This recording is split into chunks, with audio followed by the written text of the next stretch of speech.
On a besoin en ce moment de choses un peu divertissantes et joyeuses. Et la culture, c'est aussi ça.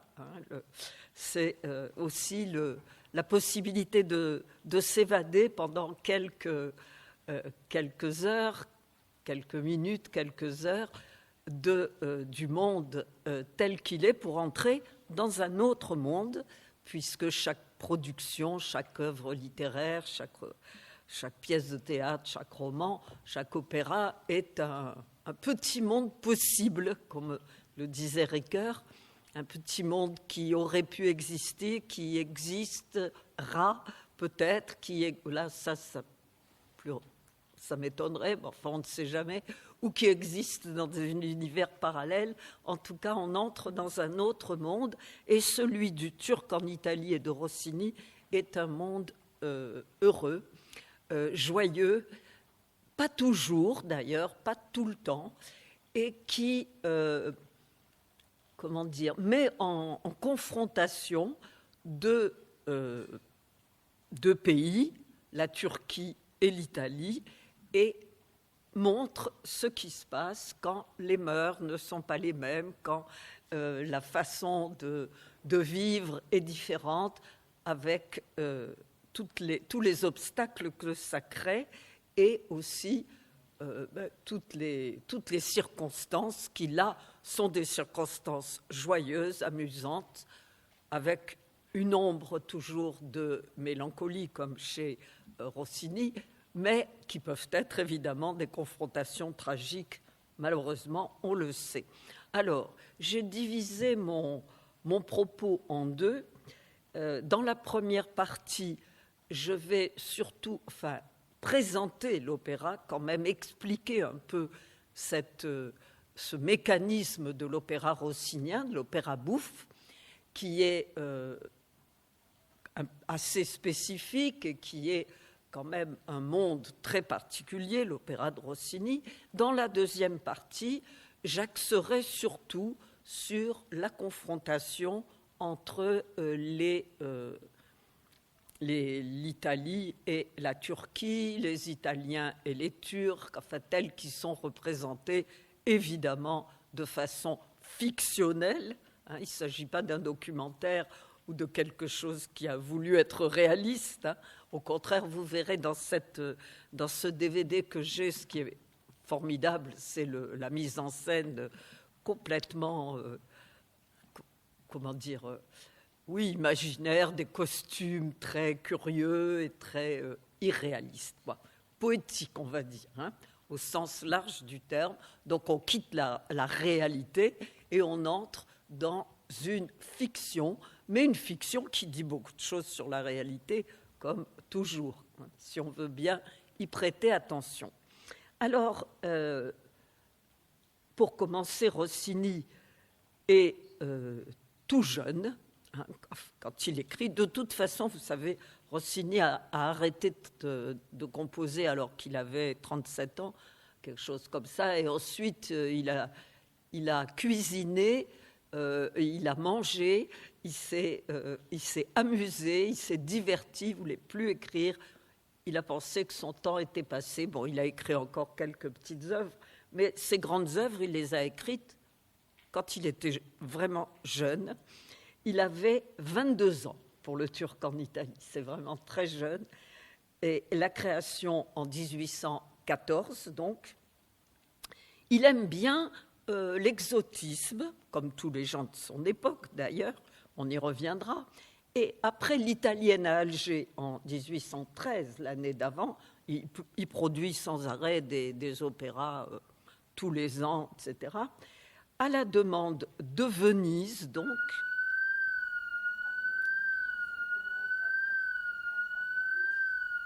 il va falloir qu'on évacue, c'est ça ? Qu'est-ce que c'est, cette truc ? Ah, très bien. L'alerte est passée. Donc, l'Italienne à Alger, c'est 1813 à la demande de Venise, le Turc en Italie pour la Scala de Milan. Mais, alors que l'Italienne à Alger a très très bien marché, Et la Scala di Seta aussi, Tancrède, qu'il a écrit aussi, également. Pas de succès immédiat pour le turc. Rossini est accusé, pour une fois à tort, parce qu'il le faisait très souvent, d'avoir recyclé l'italienne à Alger en changeant le titre. Du coup, ce n'est pas l'italienne au Maghreb, mais c'est le turc qui vient en Italie, et on l'a accusé de s'auto-plagier, ce qu'il a fait très souvent, c'est-à-dire qu'il recyclait des morceaux d'opéra qu'il avait écrits dans d'autres. Bon, là, c'était pas le cas. C'était pas le cas, c'était tout à fait injuste, et il n'a pas eu grand succès. Bon, après, il a eu des tas d'autres succès, il est passé à autre chose, mais cet opéra n'a pas eu de chance, parce que après 1855, il n'a plus été joué. Il a disparu des programmes, et c'est en 1950, donc, qu'il est ressuscité, et comment, par Maria Callas. Si vous avez envie d'écouter, on ne voit pas d'image, mais on a des extraits sur YouTube, on trouve des extraits de la représentation, enfin de Callas, qui est magnifique, vraiment, qui est une Florilla magnifique. Et après, succès du turc en Italie. À partir de là, Rossini est joué, le turc est joué, donc dans le style opéra bouffe. Les gens aiment vraiment cet opéra, grand succès aujourd'hui. Donc ça a été une pépite qui a été perdue et retrouvée. Le livret, c'est Felice Romani, qui est un Italien qui voyage en Europe, qui connaît bien l'Europe, puis il finit par revenir à Milan. Il est très connu. Je ne dis rien, enfin je ne vais pas détailler sur le librettiste, mais il faut savoir qu'il a écrit 80 livrets, ce qui est quand même pas mal, et que parmi les livrets célèbres, pour Rossini, il a écrit Le Turc, Bianca e Faliero, pour Bellini, Les Capulets et les Montaigu, Norma, La Somnambule, pour Donizetti, Anna Bolena, L'Élixir d'amour, Lucrèce Borgia, pour Verdi, Un giorno di regno, un autre livret. Donc des livrets célèbres. C'est un très bon librettiste, quelqu'un qui est... Et être librettiste, c'est une profession. Ça n'est pas juste prendre un texte et l'arranger. Il faut savoir écrire des livrets, il faut savoir écrire des textes qu'on peut chanter. Donc, ça n'est pas n'importe quel texte n'est pas, on ne peut pas le chanter directement. Donc, il faut adapter avec la langue dans laquelle on écrit. Il faut adapter à la musique. Donc, c'est un vrai travail. Et c'est un homme remarquable. Du coup, il y a une musique rossinienne absolument merveilleuse pour ce turc et un bon livret. Bon, ça va faire un bon opéra, évidemment. Alors, ce livret n'est pas sans rappeler Così fan tutte de Mozart. Romani s'est peut-être inspiré, sans doute. C'est un quintet amoureux, donc avec autour du personnage d'une femme italienne volage, une coquine qui trompe son mari et qui ensuite va vouloir partir avec le fameux Turc,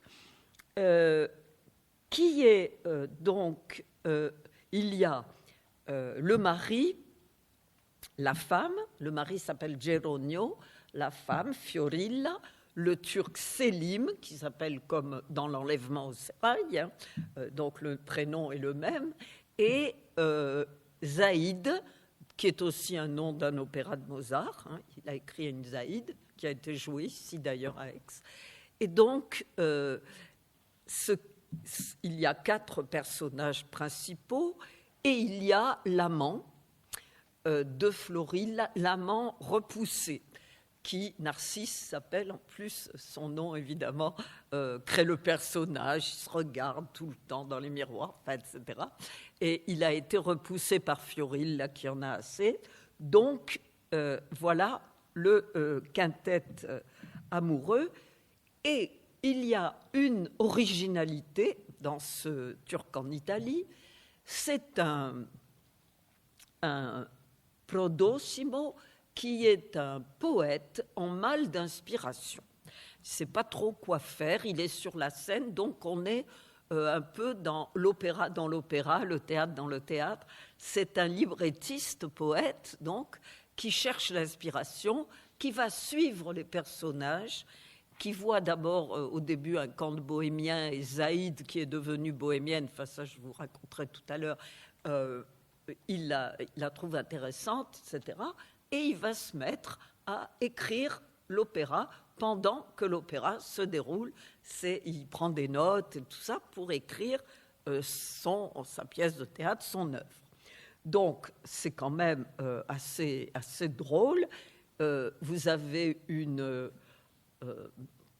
espèce de mise en abîme, comme on dit techniquement, c'est-à-dire que vous avez comme dans les tableaux où il y a un miroir où on voit les gens qui sont peints dans le tableau, voilà. Donc vous avez une sorte de dédoublement et un personnage qui manipule un peu les autres, qui les regarde, qui commente, qui les voit, etc. Tout ça fait que l'intrigue est amusante, bien ficelée et centrée sur le regard en fait du poète sur les personnages qui double le regard évidemment du spectateur. Bien. Alors, quand le canevas d'opéra est assez plat au début, dit le poète, d'ailleurs, vous avez la jeune femme volage, le barbon, le mari lourdeau, qui est évidemment cocu, donc il a la figure du cocu, et il est ridiculisé plus ou moins, un amant assez stupide, enfin assez prétentieux plutôt que stupide, disons, mais très narcissique comme son prénom l'indique, ça n'a pas l'air d'être quelque chose d'extrêmement inspirant pour le poète. Mais évidemment, ce trio classique va être bousculé par, et là évidemment c'est beaucoup plus marrant pour le poète, par l'arrivée d'un nouveau soupirant qui amène l'exotisme dans cette histoire, un Turc qui arrive en Italie et qui a lui-même laissé tomber et écarter sa favorite, qui elle est allée en Italie avec une troupe de bohémiens, c'est Zaïd. Elle a été écartée par soupçon d'infidélité alors qu'elle est absolument fidèle au Turc, au maître, quoi, puisque c'est bien son maître, au maître qu'elle adore, Sélim. Donc, voilà qu'arrive le trublion, le Turc, qui va mettre un grand imbroglio, évidemment, dans toute cette histoire, puisque Florilla, dès qu'elle le voit, tombe amoureuse, enfin, entre guillemets, parce qu'elle est amoureuse, enfin, pas vraiment, mais elle est volage, quoi, et très, très séductrice, quoi. Et donc, là, l'équilibre est complètement rompu. Sélim veut cette femme à tout prix, cette Italienne qui est superbe et magnifique, etc. Et il veut l'acheter à son mari. Et le mari n'est pas content et dit non, en Italie, nous, on ne vend pas nos femmes, on les garde à la maison le plus possible, etc. Ce n'est pas négociable. Mais pendant ce temps, Sélim va retrouver Zaïd, donc double intrigue évidemment, et Zaïd se fait reconnaître.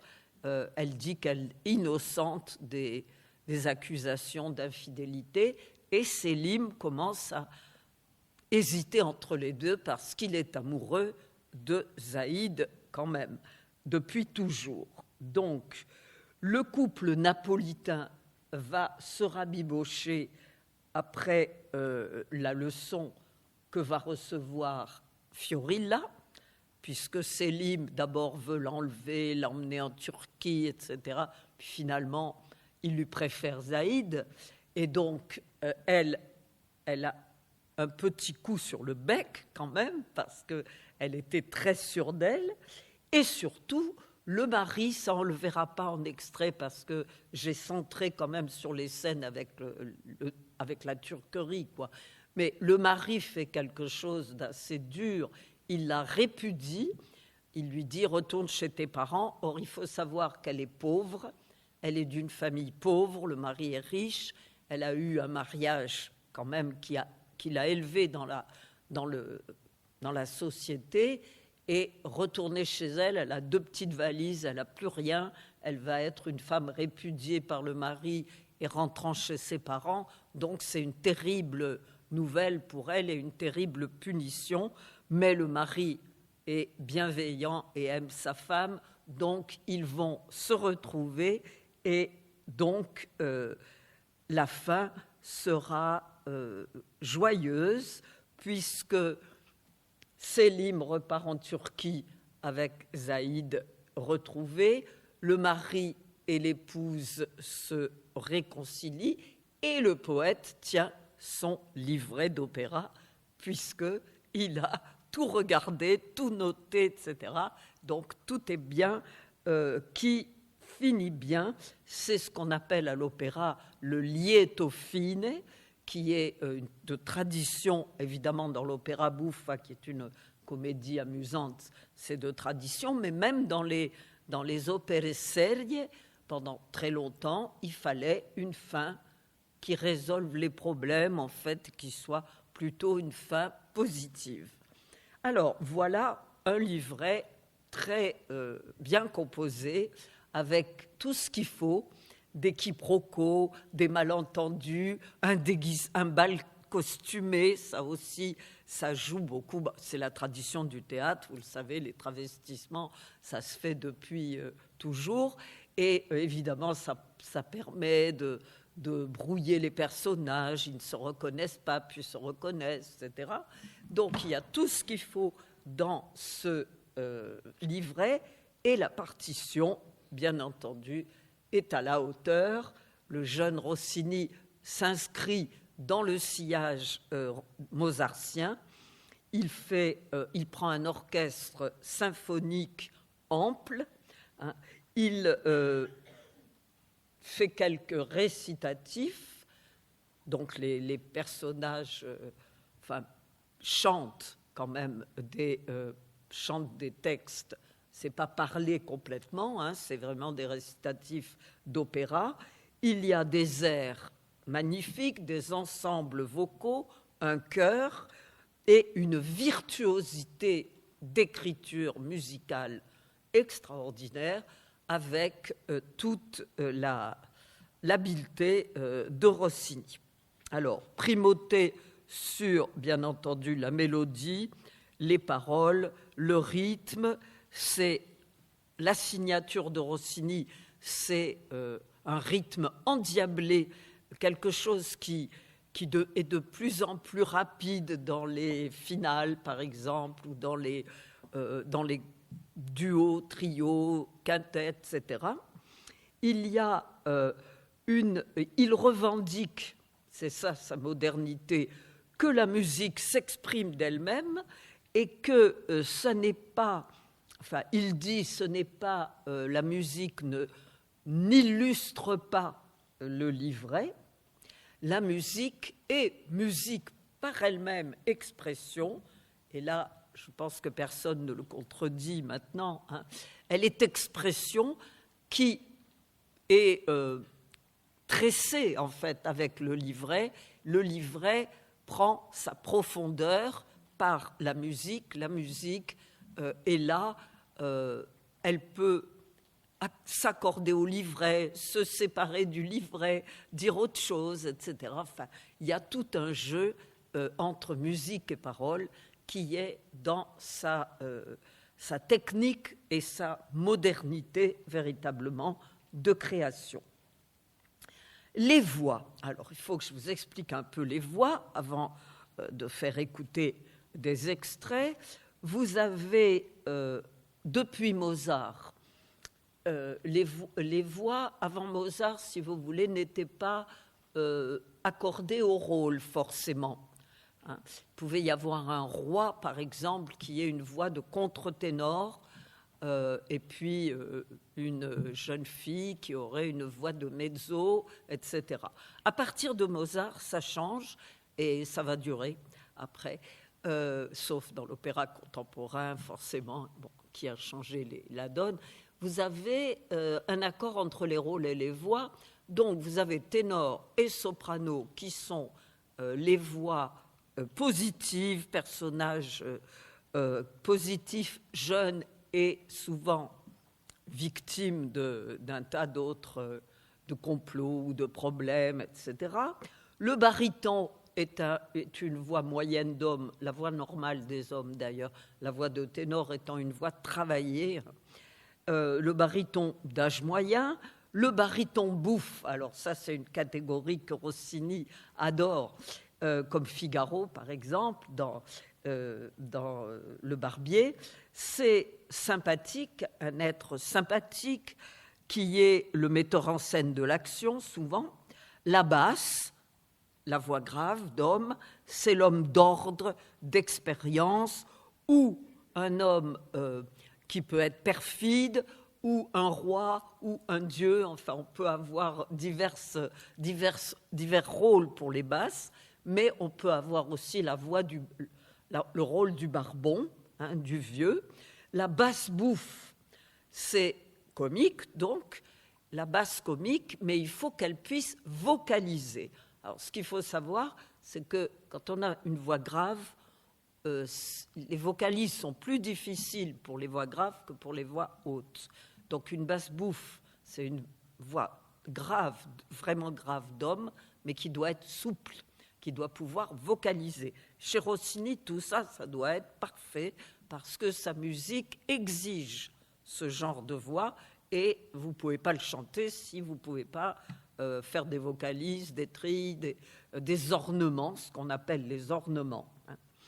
Donc, vous avez chez Rossini, vous avez quelque chose qui s'appelle l'arpège rossinien, qui est une grande vocalise. Vous allez en avoir des exemples. Je vais vous passer pas mal d'extraits selon le temps que j'aurai, mais il faut que je commence quand même par quelques notions. C'est plus facile après de commenter les extraits. Un échauffement, en fait, les vocalises qui mettent en place la souplesse vocale, que la voix soit très souple. Et le maestro de 24 ans est très exigeant. Rossini a supprimé les castrats. Déjà, Mozart n'aimait plus trop les castrats, qui avaient beaucoup de succès avant. Mais alors, Rossini ne les supportait pas parce qu'il disait qu'ils faisaient les stars, qu'ils étaient insupportables, qu'ils coupaient la musique pour faire des vocalises qu'ils inventaient eux-mêmes, pour se mettre en valeur. Vous voyez, ils allaient sur le bord de la scène et ils donnaient le grand spectacle de leur magnifique voix. Rossini ne veut pas, il les aime pas. Il se dit, bon, puisque c'est comme ça, j'écris tout dans la partition. C'est-à-dire que pendant longtemps, les vocalises et les ornements étaient au gré du chanteur.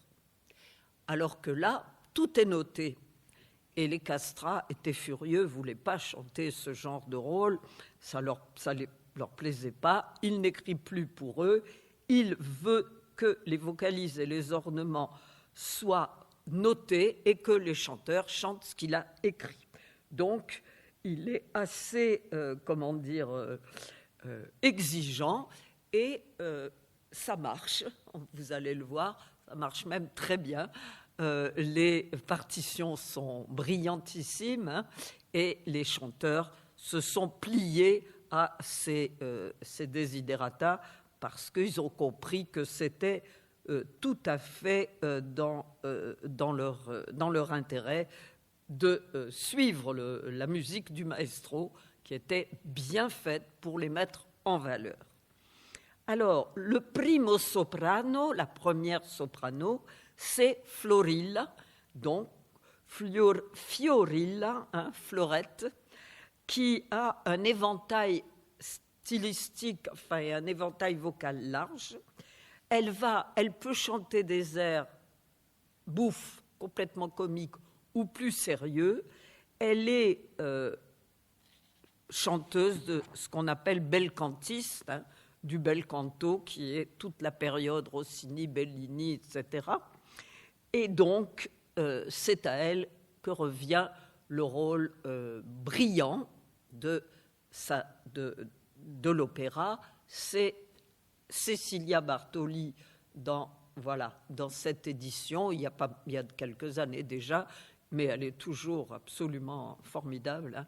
Là, elle est vraiment à son aise. Vous allez le voir, vous allez l'entendre. Sélim, c'est le rôle du mâle dominant séducteur, et séducteur, mais en même temps autoritaire, c'est-à-dire qu'il fait pas...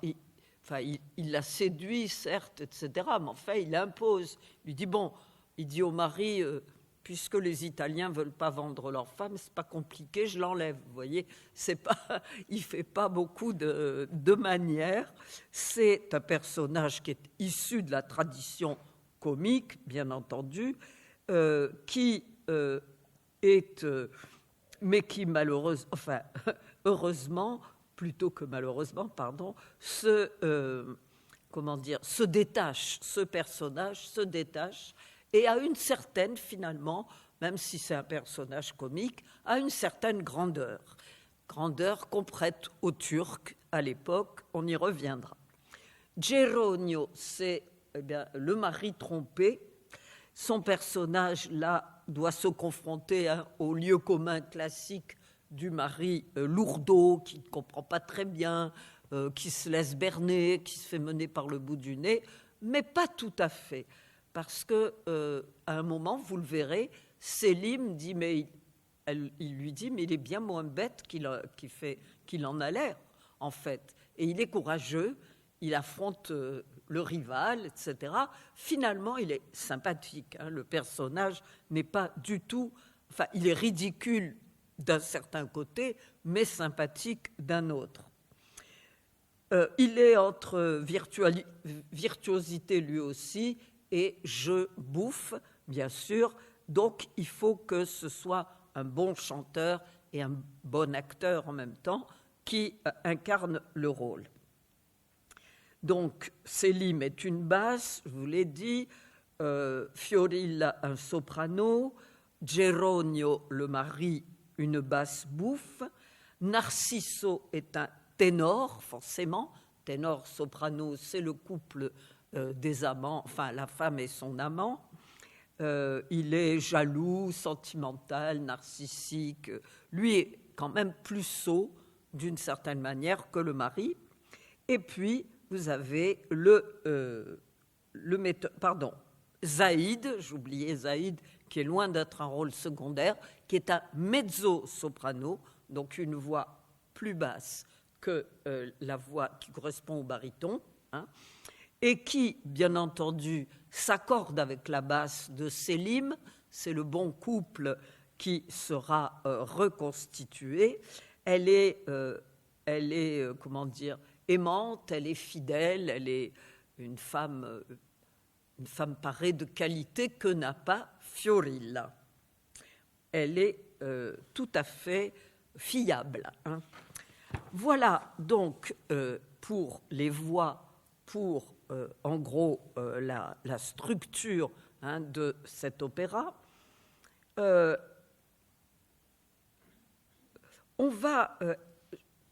vais commencer à présenter peut-être la turquerie, puis on reviendra sur les personnages avec les extraits. Ce sera peut-être plus intéressant. Alors, les turqueries, l'ailleurs, l'autre, etc. Ça a commencé en Europe par la traduction des Mille et une nuits par Antoine Galland au XVIIIe siècle, début XVIIIe, 1713, il me semble. Mais évidemment, ça continue au XIXe siècle. On est au début du XIXe siècle. C'est vraiment l'Europe fantasme totalement sur l'Orient. Ça a été une bombe, cette histoire de traduction des Mille et une nuits, et l'Europe est complètement fascinée à la fois par l'Empire turc, dans la réalité, et par toutes les histoires qu'on raconte dans les Mille et une nuits, et sur les Turcs, et par les récits de voyage, et par les romans qui ont été écrits, etc. Soliman le Magnifique, au XVIe siècle, fascine a posteriori beaucoup de gens, et vous avez des pièces, évidemment, avant même le 18e, par exemple Bajazet, qui est aussi signe de quelque chose qui commence à intéresser l'Europe. Vous avez les marches turques de Mozart, on les connaît, évidemment. Vous avez Gluck, qui a aussi utilisé ce genre d'orchestration. Et il y a Zaïd, l'opéra de Mozart, qui a été représenté ici il y a pas mal d'années, mais qui était une très bonne production, et également l'enlèvement au sérail, quand même, qui a été très apprécié, très aimé au moment où ça a été joué. Le magnanime Sélim, si vous connaissez un peu l'enlèvement au sérail, est présenté de façon très positive à la fin, etc.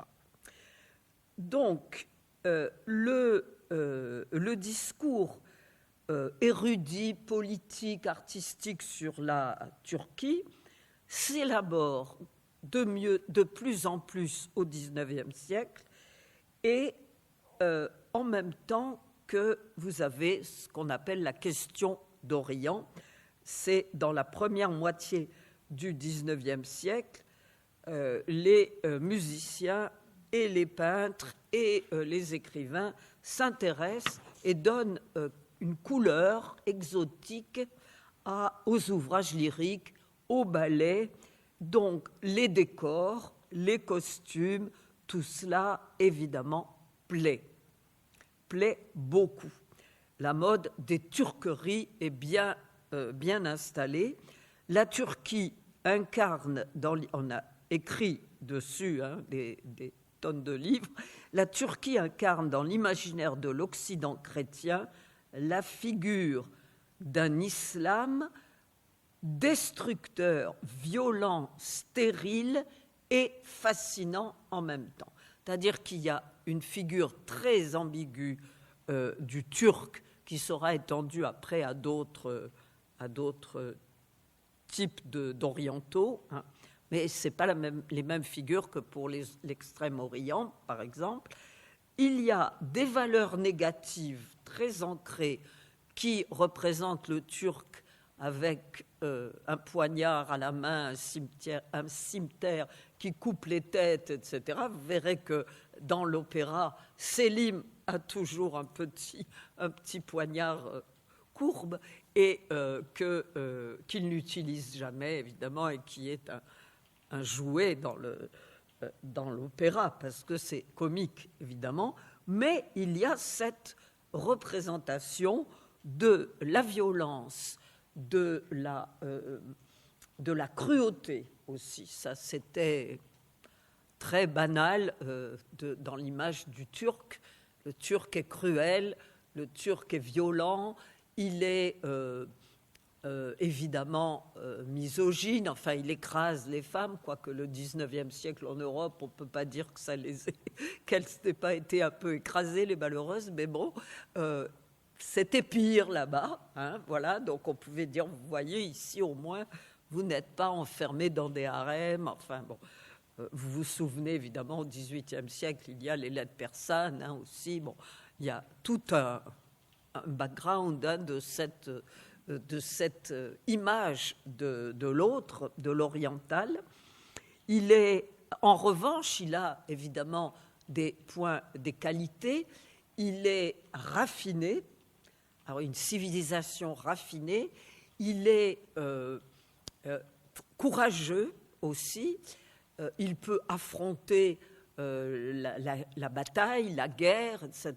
Il y a une espèce d'image qui est véhiculée comme ça, créée, et qui va être à la fois confortée et en même temps distancée par les récits des voyageurs. Les voyageurs qui vont en Turquie sont fascinés aussi par bien d'autres aspects. Ils sont fascinés d'abord quand même par les harems, l'imaginaire autour de la femme, quoi.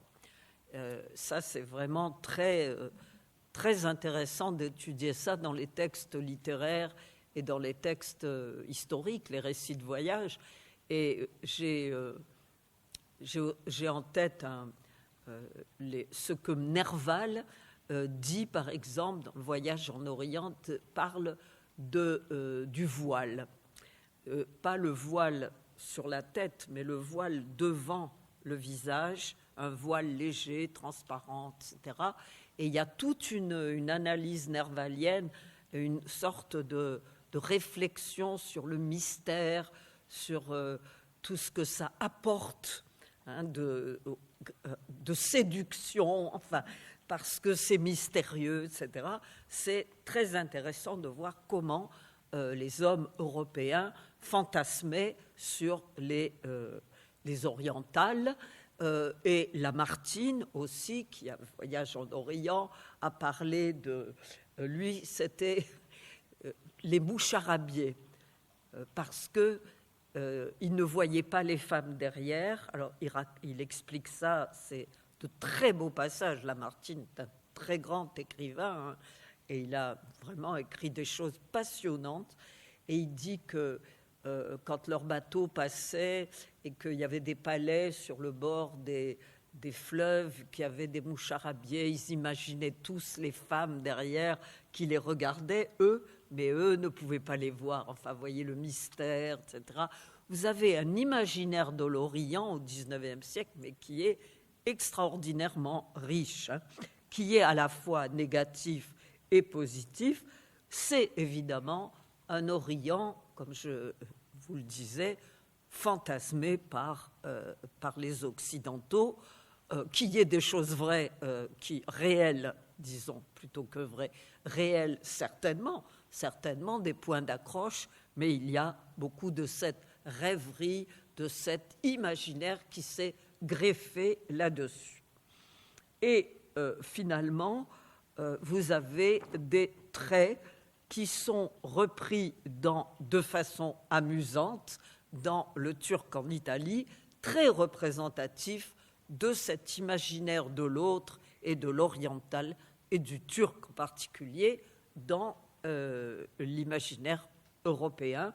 Donc c'est tout à fait représentatif, bien que traité sous l'angle de la comédie, c'est-à-dire que la violence est très relative, le caractère négatif de Selim est fort peu marqué quand même. Il est plutôt du côté du turc, plutôt à la Selim de Mozart, si vous voulez. Il est à la fois magnanime aussi, etc., bien qu'il ait des traits que les Italiens considèrent comme négatifs, évidemment. Alors, on va commencer à voir les extraits, revenir sur les personnages et les commenter pour qu'on puisse comprendre mieux comment ça se passe. Je vais demander si on peut passer l'air de Fiorilla, le numéro 8, ou Fiorilla au début.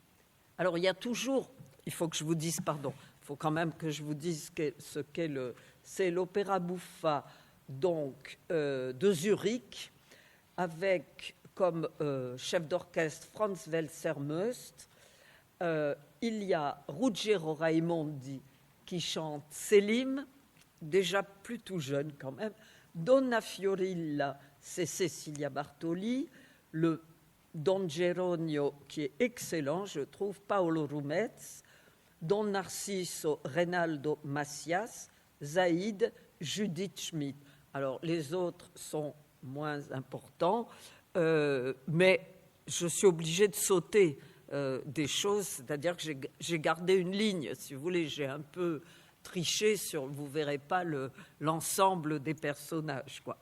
Et vous avez le metteur en scène Cesare Lievi et un extraordinaire costumier, Tullio Pericoli, qui a réussi à décrocher du réel pour donner vraiment une impression de fantaisie, de quelque chose de vraiment hors de la réalité, quelque chose de, je dirais, à la fois poétique et en même temps qui renvoie à des stéréotypes justement de l'époque.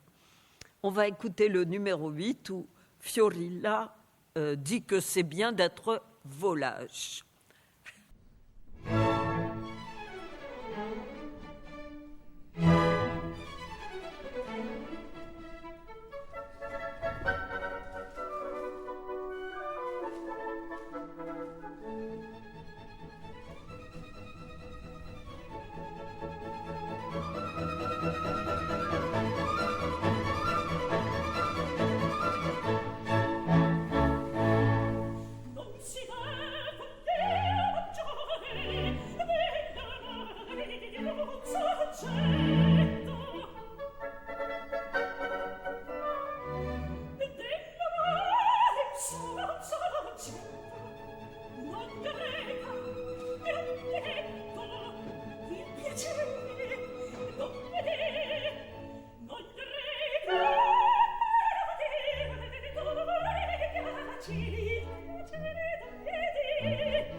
Voilà, on peut arrêter.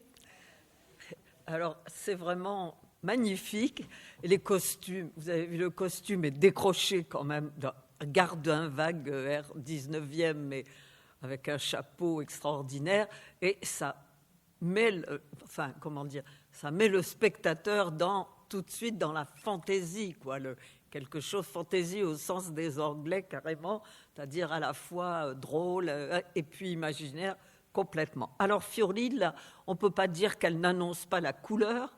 Dès le début, elle dit qu'elle fait l'apologie du changement, qui était une un vieux topos baroque, l'ennui naît de la continuité, de l'uniformité, mais quand on s'amuse, quand on change, après tout, la nature, on est comme la nature, etc. Donc, elle a annoncé son caractère. On la verra pas parce que ça fait pas partie du fil que j'ai tiré, mais elle a un autre air vers la fin où elle est répudiée par le mari et où elle est beaucoup plus dans l'opéra seria. Elle dit « j'étais pauvre, j'avais rien et je retourne chez mes parents avec la honte d'avoir été chassée », enfin, où elle a beaucoup plus d'émotion et de profondeur. Là, c'est la première image qu'on voit d'elle. Et il y a cette question de la fidélité qui traverse l'opéra, puisque Sélim a cru que Zaïd était infidèle et ne lui a pas pardonné, et il est parti, il l'a abandonné, il l'a chassé même, puisqu'elle a été obligée d'aller dans une troupe de bohémiens et faire lire les lignes de la main. Et la fidélité, c'est la grande question de cet opéra qui, par nécessité du liétophine et de la morale de l'époque, évidemment, sera retrouvé à la fin. Alors, nous allons voir Sélim maintenant, qui arrive, c'est le numéro 10. Sélim, Ruggiero Raimondi, superbe, qui arrive en Italie et qui est... alors là, on est vraiment déjà dans la comparaison. Il est fou de joie, Bella Italia, il fait l'éloge de l'Italie. Avec son chapeau merveilleux. Sì,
Oh, che amabile di sé, oh, son davvero fortunato t'incontrar, sì noto oggetto.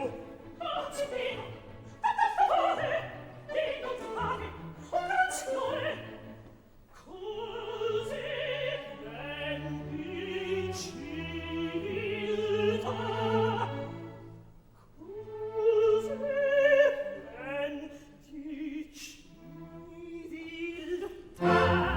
Son sorpreso E c'è finito che ha finita. Voi signora mi piacete, Non ne vuoi, in verità, non ne vuoi. in verità. Con un poco di modestia, io so ben quel che si fa. Quegli amabili modestia più gentil sembra la tua. Con un poco di modestia, io so ben quel che si fa. Quegli amabili modestia più gentil sembra la tua. Sì, sì, sembra la Addio, signore, partite, partite, non passeggiate un poco, che venga anch'io, gradite, che troppo non che volo, che volo. Carina, voi sospirate, oh, vuoi pure, anch'io, perché, perché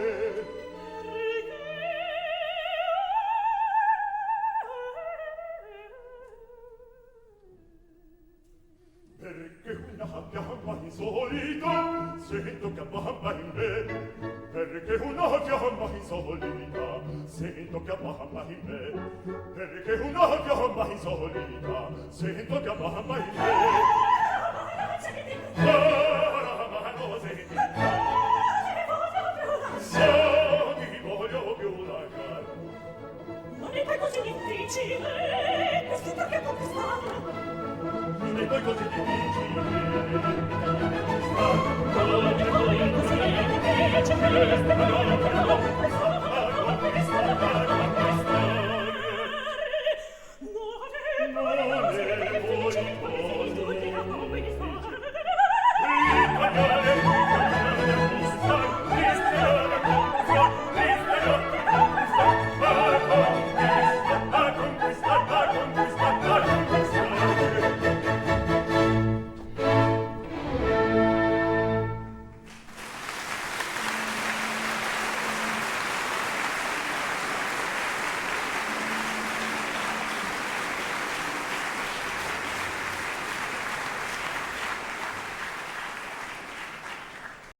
Scène de séduction express. Ils ne demandent que ça l'un et l'autre. Elle est évidemment, c'est l'autre qui les intéresse, hein. C'est bien clair. Oh, quel beau turc, dit-elle. Lui dit, ah, l'italienne, qu'elle est charmante, etc. Donc les différences jouent. Et puis, elle, évidemment, tout de suite séduit. Alors là aussi, on peut dire d'ailleurs que dans cet opéra, il y a un peu une caricature quand même de la jeune femme italienne, parce qu'elle n'est pas présentée comme une fille sérieuse que le Turc aurait fascinée, qui serait tombée dans ses bras. Elle voit un Turc et elle se dit oh, je vais conquérir un Turc. Enfin, ça va être super, justement. Je me suis débarrassée de Narciso, qu'on le saura après, et c'est parfait, et ça va très très vite, évidemment. Ça aussi, c'est un stéréotype. Le Turc, dans l'imaginaire, est sensuel, il est passionné par les femmes et il les veut tout de suite, etc. Sauf que ici, vous avez le portrait de Fiorilla qui est en miroir et qui fait... C'est pour ça que je dis qu'il y a de l'ironie quand même hein, dans cet opéra, de l'ironie vis-à-vis de la femme italienne qui est présentée comme quand même extrêmement, elle aussi, aguicheuse en fait et vite enflammée. Hein. Donc là, on a une espèce d'attirance mutuelle et puis d'accord tout de suite. Elle ne dit pas qu'elle est mariée. Enfin, tout ça est complètement escamoté pour qu'elle puisse séduire Sélim. Alors, nous allons voir maintenant, toujours dans la ligne de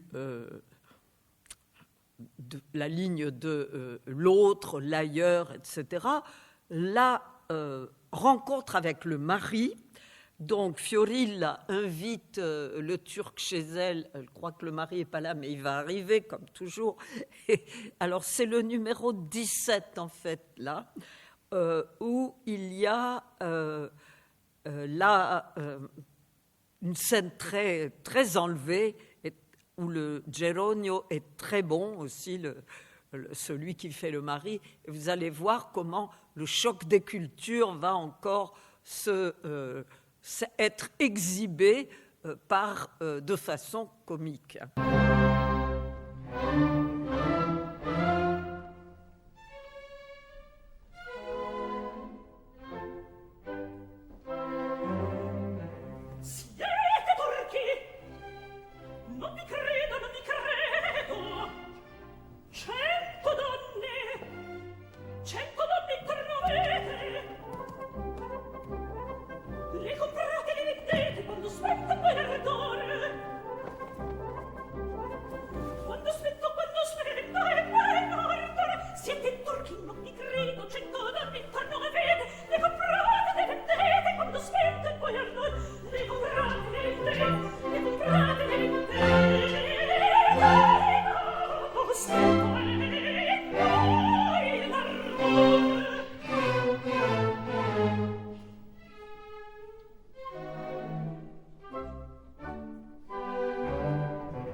Non si cambia, non si cede, sente un turco anche l'amore. Sente un turco che l'amor. A mia cara anche in Turchia se un tesoro si possiede. Non si cambia, non si cede, sente un turco anche l'amor. Non si cambia, non si cede, non si cambia, non si cede, sente un turco anche l'amor. Eccola, Ascoli, Ascoli, che mi tocca sopportare. E permesso, si può entrare, sperar posso un tal favor, sperar posso un tal favor. Che pretende? Quell'ardito! Ritornate! Marito! Il marito, indietro, presto! Ahimè, che tratto è questo? Il marito, indietro, aiuto, aiuto! Compadete, è qui venuto, poveretta, per Dio onore! Non mi fido, sì signore! Mi fia del turco e fatta avanti. Che domanda il favore di baciarvi? Di baciarvi, sì signore. Azimarra? Sì signore. Poverino! E l'azimarra, sì signore, presto. La scène est vraiment drôle. Alors j'ai regardé l'année, c'est il y a 20 ans. Ça a 20 ans, et oui, c'est déjà vieux, comme c'est 2002, 2003, je crois. Et donc, vous avez une mise en scène qui est quand même assez exceptionnelle. Je ne sais pas si on en trouve d'aussi bien, parce qu'on a dû changer le genre de regard sur la mise en scène. En tout cas, là, la scène est vraiment comique. Vous voyez vous avez la scène de confrontation, comment les maris sont si gentils en Italie. Bon, tout ça sur le mode, évidemment, de l'ironie. Hein. Surtout, Selim, vous avez vu, a sorti ce tout petit poignard qui n'est pas bien, qui peut être un vrai, un instrument de mort, mais qui est plutôt comique dans ses mains, qui est un petit truc rouge, on dirait plutôt un piment qu'un poignard. Enfin bon, il y a tout ça pour accentuer cet aspect bouffe, hein, de la rencontre des autres, de l'autre, quand il dit « mais moi, c'est moi le mari », et évidemment, il ne le savait pas. Selim ne le savait pas. Je vais sauter un passage que je voulais vous faire voir parce que l'heure tourne et que je voudrais vous montrer. Alors, la scène entre Selim et Geronio, quand là, ça va un peu commencer à se corser, oui, parce qu'il lui dit, il prépare l'enlèvement il veut enlever Fiorilla, mais comme il a vu Zaïd, etc., il l'a reconnu, entre-temps, il se dit, je vais essayer de l'acheter, et vous allez voir que la caricature, là, évidemment, ça devient de la caricature du Turc qui propose d'acheter la femme à un si bon prix que Geronio pourrait s'en acheter 3 à la place. Enfin, vous voyez, là, ça devient une sorte de caricature de ce que l'Europe projetait sur les Turcs et qui devient évidemment là complètement bouffon. Alors c'est les numéros 37, 38, 39, Selim et Geronio.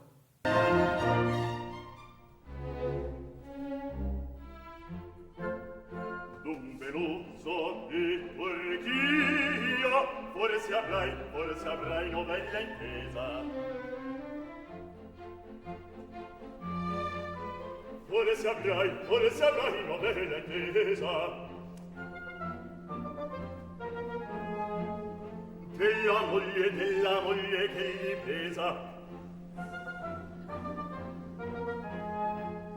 Il marito è venditor della moglie che gli pesa. Il marito è venditor della moglie che gli pesa.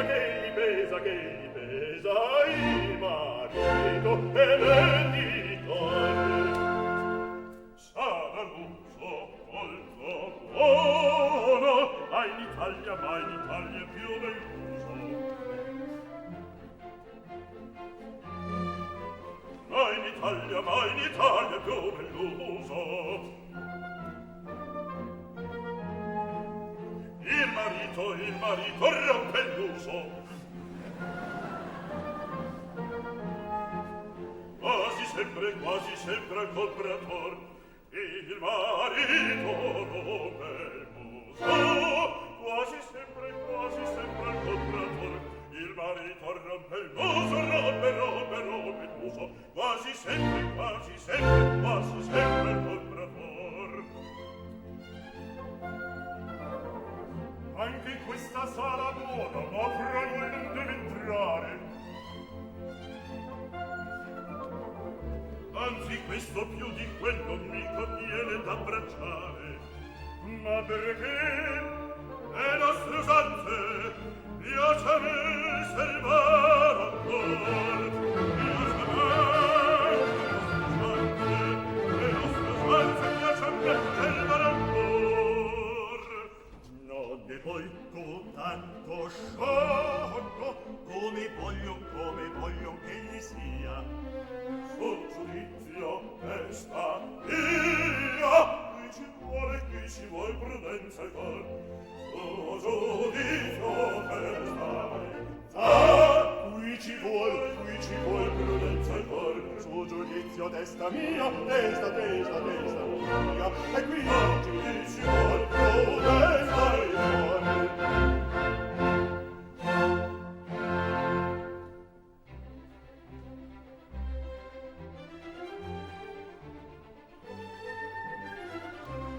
miglia di vende bromate, senza fare più lungo discorso, io la compro denaro di sborso, da comprarla bisogna che tre, da comprarla bisogna che tre, da comprarla bisogna che tre. Signor Furgolo del ripeto, io non vedo mia moglie per sola, e perciò se cattivo scuola, io mia moglie la tengo per me, io mia moglie la tengo per me, io mia moglie la tengo per me. Maledetto, ma pensi, lei si salva, mi salvo, sicuro, mi salvo, sicuro, sicuro, sicuro.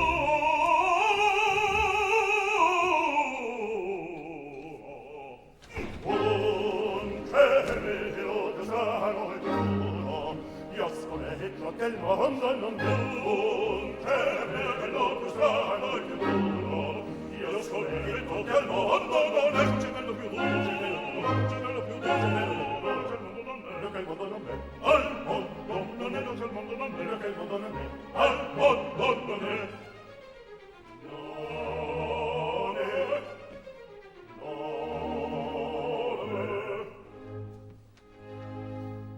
Non volete, no sospetto, ricusate, io ricuso, la voglio averla, a tuo rispetto, non la farà, conosco il truso, e sarebbe,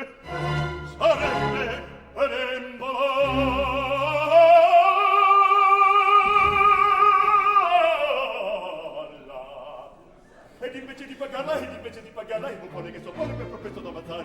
Sì, per propresto d'ammazzare. Il buffone che soppone, ed invece di pagare, il buffone che soppone per propresto d'ammazzare. Il buffone che soppone per propresto d'ammazzare. Ma dovrebbe paventare che le invece d'ammazzare succedesse che dovesse d'ammazzato che restare.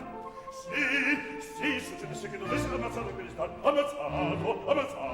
Ma dovrebbe paventare che le invece d'ammazzare succedesse che dovesse d'ammazzato che restare. Succedesse che dovesse d'ammazzato che restare. E saranno condenate. Saranno condenate. Sì.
Là, vous voyez que c'est la caricature du malentendu absolu entre les deux personnages. L'Italien se dit, mais il veut m'acheter ma femme, donc c'est complètement, pour lui, impossible, hein, et il propose la solution de lui casser la figure, et donc, parce qu'il veut la garder. Et Selim, le Turc, ne comprend pas du tout pourquoi il ne trouve pas cette solution bonne de revendre Fiorilla, qui est quand même une volage, et de récupérer peut-être 3 femmes à la place, quoi.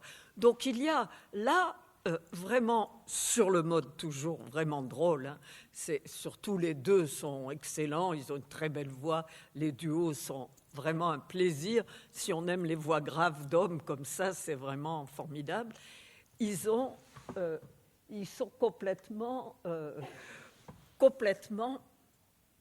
dans l'incompréhension totale.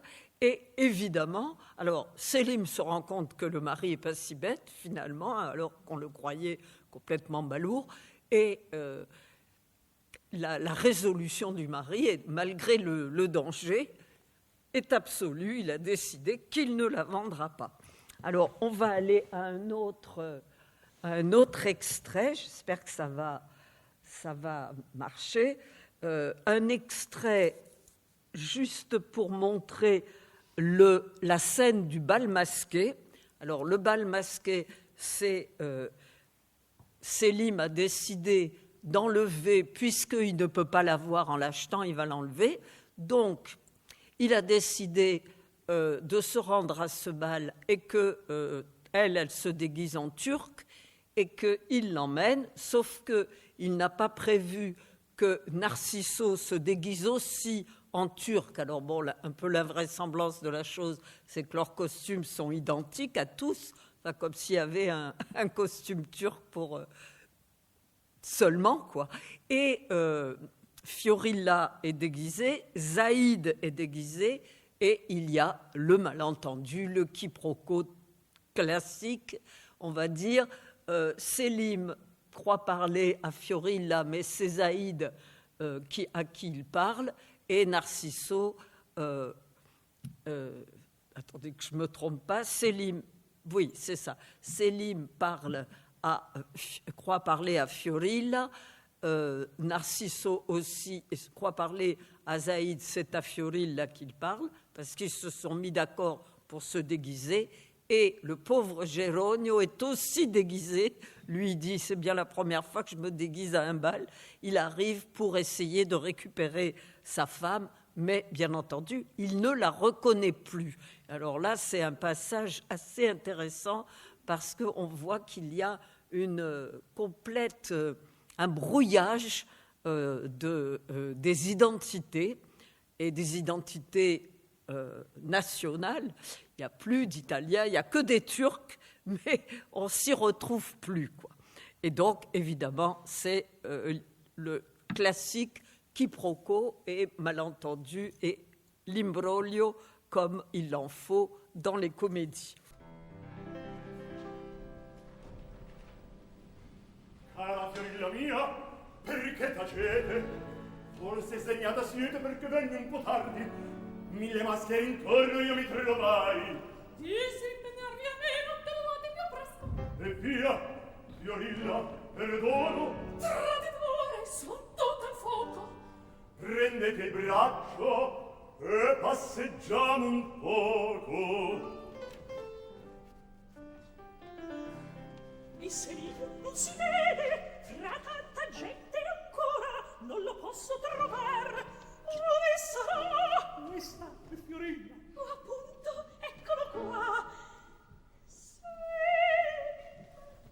Fiorilla! E tanto aspettarvi faceste.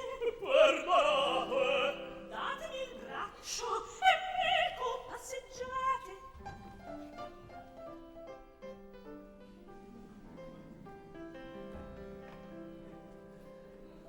Eccomi qui, la prima volta è questa che in maschera mi trovo ad un festino. Povero Don Geronio, maledetto l'amore e il matrimonio. Ma come? Fiorilla è già arrivata e già seco il Selim. Ma come? L'altro Selim qui vedo e quella pur mi sembra Fiorilla. E pasticcio è questo qua. Quale di lor la moglie mia sarà?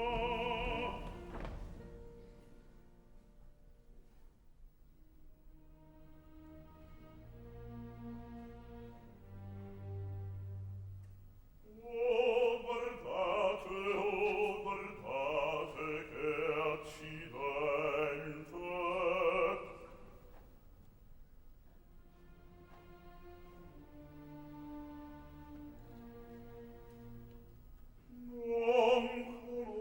Non conosco più mia moglie. Ego al turco, e quali spoglie, tutte guai, e farò. A partire di qui non posso senza voi, Fiorilla mia, senza voi, Fiorilla mia.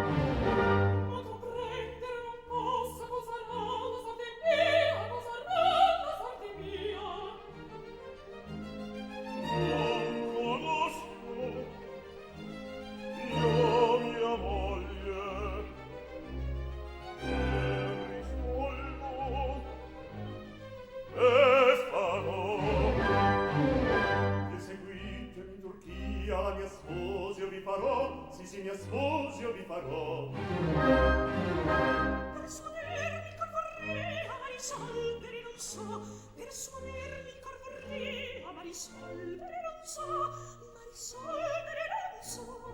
Perdonate che accidente, non conosco più mia moglie, e qualcuno che mi risponde tutte le non conosco più mia moglie. Alors, musicalement, c'est absolument parfait, hein. Un ensemble vraiment d'une facture musicale impeccable. Et c'est un moment étrange quand même. Étrange parce qu'il y a une espèce de perte des repères, de perte d'identité. Alors, perte des repères pour Geronio, c'est sûr, il est complètement... en lui-même complètement dérouté, il ne reconnaît plus sa femme, on lui dit de ne pas parler, enfin, il est complètement ailleurs, lui, pour le coup, alors que les autres sont dans le quiproquo complet, ne savent plus quoi faire vraiment, finalement ont des doutes, et puis il y a cette espèce d'ensemble où ils disent que le bonheur, ils évoquent l'amour et tout, mais de manière assez énigmatique, qui fait que ce moment n'est pas un moment d'opéra bouffe, hein. Une sorte de moment d'opéra seria, ce qu'on appelle quand il y a un peu des drames, c'est l'autre type, quoi, hein. Et c'est un moment suspendu. Après, vous allez avoir l'histoire va reprendre, l'aspect comique, etc. C'est un moment suspendu que Rossini a voulu pour ces personnages qui sont tous regroupés dans le doute, quoi. Ils ne savent plus où ils en sont, qui ils veulent, l'amour, où est-il, le bonheur, etc. Alors, nous allons voir, pour finir, la scène finale, le final, donc 65-67, où vous avez la réconciliation des époux. Après, alors on pourrait entendre l'air d'avant de Fiorilla, mais je pense que c'est long et qu'on va déborder. Il y a Fiorilla est désespérée parce qu'elle va repartir dans sa pauvreté, elle a tout perdu finalement, un mari bien bon pour elle et qu'il aime, etc. Lui, il a fini par la répudier et contre son gré, et là, ils vont se retrouver avec un livret, un texte absolument extraordinaire, drôle comme tout, métaphorique, vous allez voir, sur le figuier, etc. Enfin, c'est complètement curieux comme retrouvaille, mais c'est tout à fait touchant et très positif. Et ensuite, il y a Selim qui va repartir avec Zaïd en Turquie et qui n'oubliera pas l'Italie, ni probablement les Italiennes.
Est-ce que les coquines changent vraiment? Est-ce qu'elle peut se réconcilier avec Narciso, du coup, alors qu'elle a réintégré le foyer? Vous voyez que la fin est, le final numéro 1, selon le poète, c'était la réconciliation des époux, mais il y a autre chose. Le Turc s'en va et gardera un bon souvenir, on va dire, de l'Italie, bien qu'il n'ait pu conquérir aucune Italienne. Cependant, il a retrouvé Zaïd et lui a pardonné. Alors l'hymne à l'amour qu'il faut pardonner si c'est par amour que les erreurs sont faites, c'est traditionnel dans les opéras et les opérés bouffes, et c'est souvent un thème et un final qui revient. Là, nous n'avons plus vraiment, le Turc retourne chez lui, quoi. Il n'y a plus de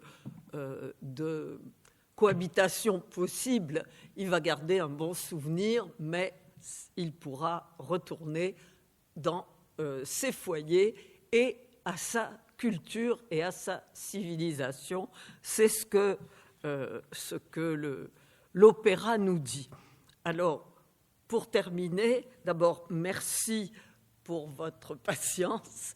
Et puis, d'autre part, vous voyez, Rossini a un génie musical qui fait que on ne peut qu'être emporté joyeux par quand il y a cette fougue, cette musique, cette composition, l'habileté qu'il a à utiliser les voix, l'habileté qu'il a à mettre en valeur les voix, évidemment, de ces chanteurs qui étaient souvent exceptionnels, parce que pour chanter ça, on ne peut pas être moyen, quoi. Il faut vraiment des chanteurs très aguerris à cause des ornements, des vocalises, etc. Plus facile, je le répète, pour les voix de femmes que pour les hommes. Vocaliser bas, c'est la structure même de la voix qui fait que c'est pas très facile. Et bon, les hommes s'en tirent très très bien, je trouve là. Surtout les ténors vocalisent plus facilement. Les barytons, les basses, c'est vraiment un exploit. J'espère que la mise en scène les extraits vous ont plu et que vous aurez envie de voir d'autres spectacles si vous avez l'occasion de Rossini, en particulier l'Italienne à Alger, qui fait pendant, mais qui n'est pas du tout le même opéra. Merci pour votre attention.